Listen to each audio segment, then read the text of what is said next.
അങ്ങ് നേരത്തെ പറഞ്ഞു കമ്മ്യൂണിസ്റ്റ് വിരോധം ഉള്ളതുകൊണ്ടാണ് പലരും ശത്രുവായെന്ന് ഇടയ്ക്ക്. അയ്യോ, എൻ്റെ ക്ലോസസ്റ്റ് ഫ്രണ്ട്സ് പലരും കമ്മ്യൂണിസ്റ്റുകാരാണല്ലോ. ബാലേട്ടൻ കേൾക്ക്, അങ്ങയുടെ കഥയിലെ ബാലേട്ടൻ കേൾക്ക്. ബാലേട്ടൻ നേതാവൊന്നുമല്ല, ഒരു ജനകീയ പ്രവർത്തകൻ, ഒരു സാധാരണ മനുഷ്യൻ.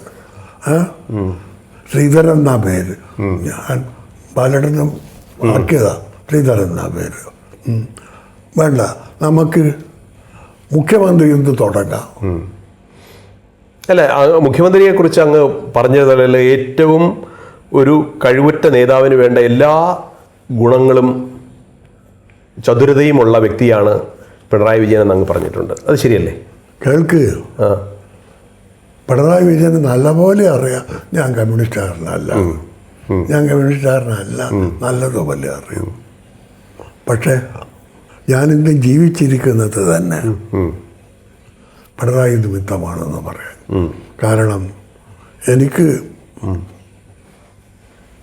ചിക്കൻ ഗുനിയ വന്നപ്പോൾ, കോവിഡ് വന്നപ്പോൾ, ഈ സ്ട്രോക്ക് വന്നപ്പോൾ, ഇതൊന്നും ഇല്ലാത്തപ്പോൾ തന്നെ എൻ്റെ ആരോഗ്യത്തെക്കുറിച്ച് ഏറ്റവും അധികം വെവിലാതി പ്രകടിപ്പിച്ചതും അതിലിടപെട്ടതും ഒക്കെ പിണറായിയാണ്. പിന്നെ വേറെയും പലതും.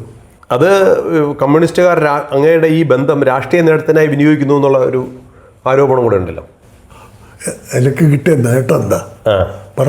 അല്ല, ഈ ഒരു ബന്ധം അങ്ങ് പറഞ്ഞ് ജീവിച്ചിരിക്കുന്നത് തന്നെ അദ്ദേഹത്തിനെ കൊണ്ടാണെന്ന് പറഞ്ഞത്.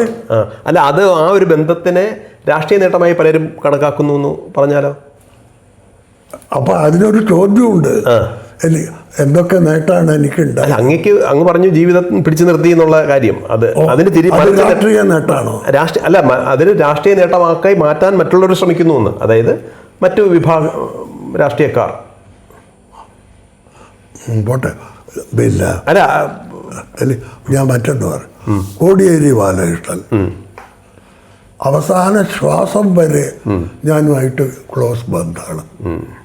അവസാന ശ്വാസം വരെ. ടി കെ ബാലൻ അവസാന ശ്വാസം വരെ. ഇവരൊക്കെ മൂത്ത സഖാക്കന്മാരാണ്. വേണ്ട, ഇപ്പോൾ ഒരാഴ്ചയായിട്ടില്ല നമ്മളെ EP ജയരാജൻ്റെ പുസ്തകം പ്രകാശന് പോയിരുന്നു. ഞാനാണ് ഏറ്റുവാങ്ങിയത്. അതെ, ഞാനാണ് അവിടെ ഒരു വികാരസ്പർശം കൂടി സംസാരിച്ചത്. ഇവർക്കാർക്കും ഒരു വിഷമവും ഇല്ല.